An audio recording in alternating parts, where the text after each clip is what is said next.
প্রাক্তন মুখ্যমন্ত্রী মানিক সরকারের সরকারি বাসভবনে গিয়ে ভোট চাইলেন রামনগর বিধানসভা কেন্দ্রের উপনির্বাচনে বিজেপি প্রার্থী দীপক মজুমদার। পাশাপাশি এদিন তিনি মন্ত্রী সুশান্ত চৌধুরীর সরকারি বাসভবনেও গিয়েছিলেন। ভোট প্রচারে বের হয়ে দীপক মজুমদার বলেন, প্রচারে বের হয়ে বিপুল সাড়া পাওয়া যাচ্ছে। মানুষের উৎসাহ দেখে বোঝা যাচ্ছে বিজেপি প্রার্থীরা বিপুল ভোটে জয়লাভ করবেন। রামনগর এলাকার উন্নয়নের স্বার্থে জনগণের কাছে ভোটের আহ্বান জানিয়েছেন। এদিন মন্ত্রী সুশান্ত চৌধুরী বলেন, রামনগর বিধানসভা কেন্দ্রের প্রয়াত বিধায়ক সুরজিৎ দত্তের অপূর্ণ কাজ সম্পূর্ণ করবেন মেয়র দীপক মজুমদার।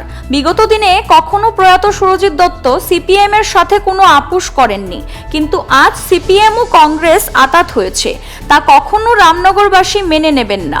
তাই উপনির্বাচনে বিপুল ভোটে জয়লাভ করবেন বিজেপি মনোনীত প্রার্থী দীপক মজুমদার।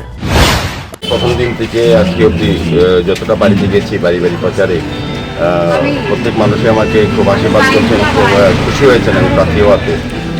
তাদের বিশ্বাস আমি রামনগর উন্নয়নে কাজ করবো। আমারও প্রত্যাশা রামনগর উন্নয়নে কাজ করার সুযোগ এই রামনগরবাসী আমাকে আশীর্বাদ করবেন, দোয়া করবেন।